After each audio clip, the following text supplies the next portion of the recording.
Sir ഞാനൊന്ന് പറഞ്ഞു കൊടുക്കട്ടെ. സാർ യെസ് പറഞ്ഞ ഞാൻ എങ്ങനെ പറയണേ?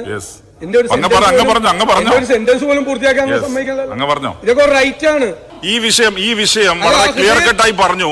ഇത് ഫ്ലോറിനകത്ത് സബ്ജുഡീസ് ആണ്. 52 ക്ലോസ് 7 പ്രകാരം പറ്റുന്നതല്ല. ഞാൻ പറഞ്ഞല്ലോ, അതിനകത്ത് നിങ്ങൾ പ്രീസിഡൻസ് പറഞ്ഞിട്ടുണ്ടാവും. ഹൂ വിൽ ബെൽ ദ കാറ്റ് എന്ന് പറഞ്ഞ പോലെ someone has to bell the cat. ഇവിടെ ഈ ചെയർ ബെൽ കാറ്റിന് പൂച്ചക്ക് മണികെട്ടിലാണ്. ഇനി പ്രീസിഡന്റ് അനുവദിക്കുന്നല്ല. കഴിഞ്ഞ 3 ദിവസമായി അടിയന്തര പ്രമേയം ചർച്ചയ്ക്കെടുത്തതിന്റെ ക്ഷീണം തീർക്കാൻ, അതിൽ നിന്ന് രക്ഷപ്പെടാനാണ് ഇത്തവണ ഈ അനുവദിക്കാനാവില്ല, സബ്സിഡീസ് ആണ് എന്നറിഞ്ഞ വിഷയം ഉയർത്തിക്കൊണ്ടു വന്നിട്ടുള്ളത്.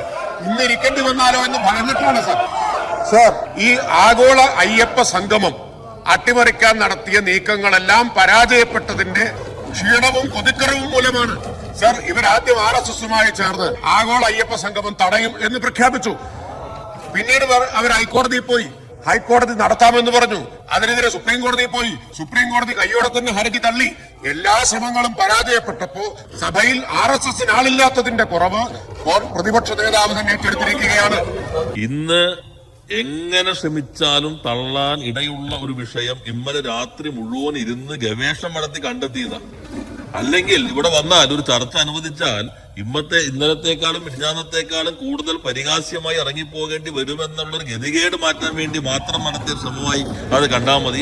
ശബരിമല ശ്രീകോവിലിലെ ദ്വാരപാലക ശില്പം പൊതിഞ്ഞ സ്വർണപ്പാളി അനുമതിയില്ലാതെ കൊണ്ടുപോയതായും സ്വർണപ്പാളിയുടെ ഭാരം കുറഞ്ഞതായി കണ്ടെത്തിയതായും ശബരിമലയോട് സർക്കാർ അവഗണന കാട്ടുന്നതായും പറയപ്പെടുന്ന സാഹചര്യം ചർച്ച ചെയ്തതിന് നടപടി നിർത്തിവെക്കുന്ന ഉപക്ഷേപമാണ് ഇന്ന് നൽകിയത്. ചട്ടം 50 പ്രകാരം ഇന്ന് നോട്ടീസ് ലഭിച്ച ഇത് സംബന്ധിച്ച എല്ലാ കാര്യങ്ങളും ബഹുമാനപ്പെട്ട കേരള ഹൈക്കോടതിയുടെ സജീവ പരിഗണനയിരിക്കുന്ന ബോധ്യപ്പെട്ടതിന്റെ അടിസ്ഥാനത്തിൽ കേരള നിയമസഭയുടെ നടപടിക്രമവും കൃത്യനിർവഹണവും സംബന്ധിച്ച ചട്ടങ്ങളിലെ 52 ക്ലോസ് 7 പ്രകാരം നോട്ടീസ് സ്വീകാര്യമാകുമെന്ന് അറിയിക്കുന്നു. ഓർഡർ യെസ് അദ്ദേഹം സംസാരിക്കട്ടെ, അദ്ദേഹം പറയട്ടെ എന്താണ്. യെസ് പ്ലീസ് അവിടെ ഇരിക്കാൻ പറ. LOP പറയട്ടെ. LOP പറയട്ടെ. ലീഡർ ഓഫ് ഒപ്പോസിഷൻ ആണ് സംസാരിക്കാൻ പറ്റൂ. ലീഡർ ഓഫ് ഒപ്പോസിഷൻ നിങ്ങളല്ല, അദ്ദേഹമാണ്. പറയട്ടെ. യെസ് സർ, ഇവിടെ നിരവധി പ്രീസിഡൻസ്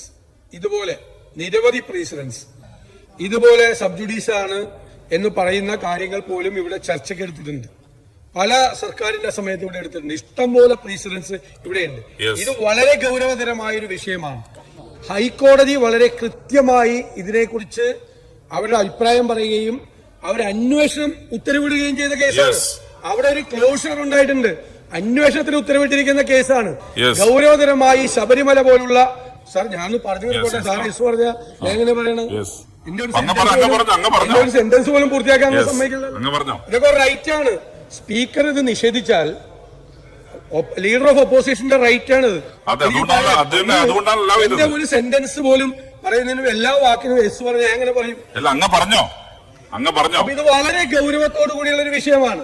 ശബരിമലയിൽ നിന്നും 4 കിലോ സ്വർണം ഹൈക്കോടതി അറിയാതെ, ഉദ്യോഗസ്ഥർ അറിയാതെ അടിച്ചു മാറ്റിയൊരു വിഷയമാണ്.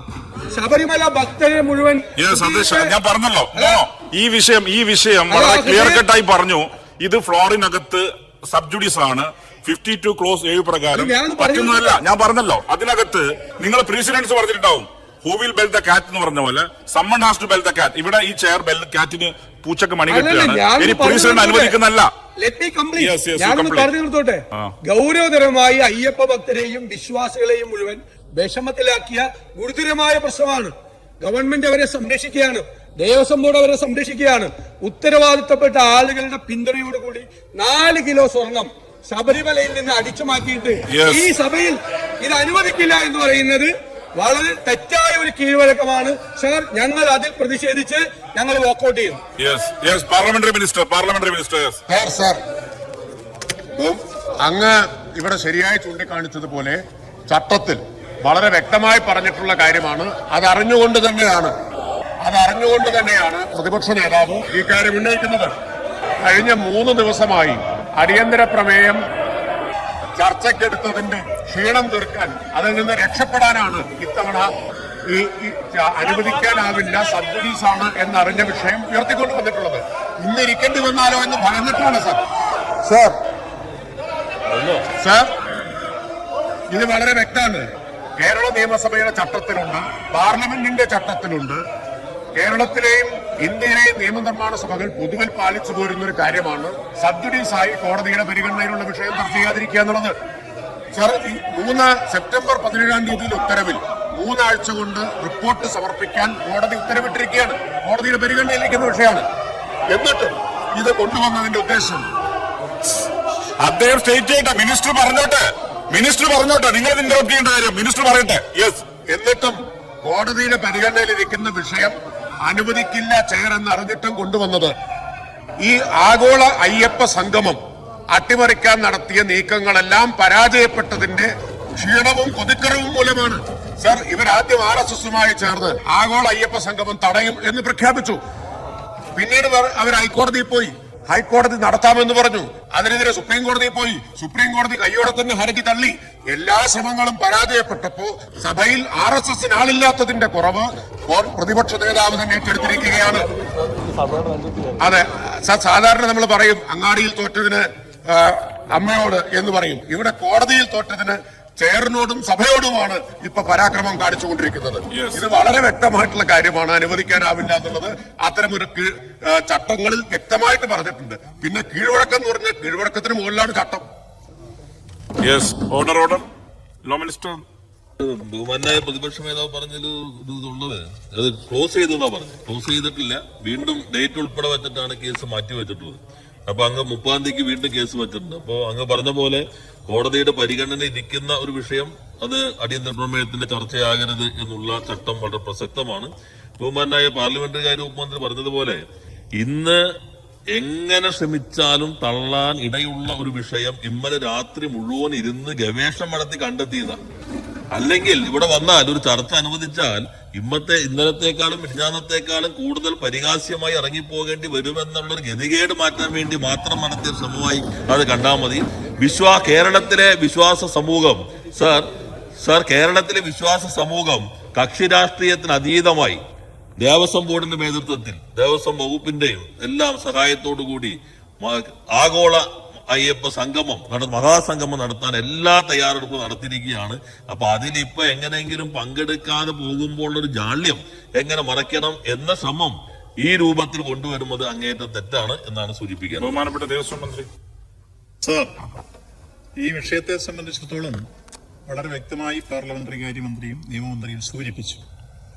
ആഗോള അയ്യപ്പ സംഗമം ഇന്ന് ഭംഗിയായി ഫലപ്രദമായി നടക്കുന്നതിന് വേണ്ടിയുള്ള എല്ലാ മുന്നൊരുക്കങ്ങളും പൂർത്തീകരിച്ചു കഴിഞ്ഞ് ഇത് സംബന്ധിച്ച് കേരള ഹൈക്കോടതിയിലും സുപ്രീം കോടതിയിലും വന്ന എല്ലാ ഹർജികളും തള്ളി ഇതുമായി മുന്നോട്ട് പോകാനുള്ള അനുമതി തന്നു. വിദേശ പ്രതിനിധികൾ ഉൾപ്പെടെ പങ്കെടുക്കുന്ന രൂപത്തിലേക്കുള്ള എല്ലാ ക്രമീകരണങ്ങളും പൂർത്തിയായി കഴിഞ്ഞു എന്ന് മനസ്സിലാക്കിക്കൊണ്ടാണ് അതിന് മങ്ങലേൽപ്പിക്കാൻ കഴിയുമോ എന്നൊരു പാഴ്ശ്രമമാണ് യഥാർത്ഥത്തിൽ ഈ പ്രമേയത്തിന്റെ പിന്നിലുള്ളത്. ഇത് യഥാർത്ഥത്തിൽ കോടതി ഈ വിഷയം പരിഗണിക്കും. 2019 വിഷയമാണ്, ഇപ്പോഴത്തെ വിഷയമല്ല. 2019 ഈ സ്വർണ്ണപ്പാളി കൊണ്ടുപോയി കൊടുത്തതുമായി ബന്ധപ്പെട്ട കാര്യങ്ങളെക്കുറിച്ചൊരു പരിശോധന നടത്താൻ ബഹുമാനപ്പെട്ട കേരള ഹൈക്കോടതി ദേവസ്വം വിജിലൻസ് ഓഫീസർക്ക് ഉത്തരവ് നൽകി.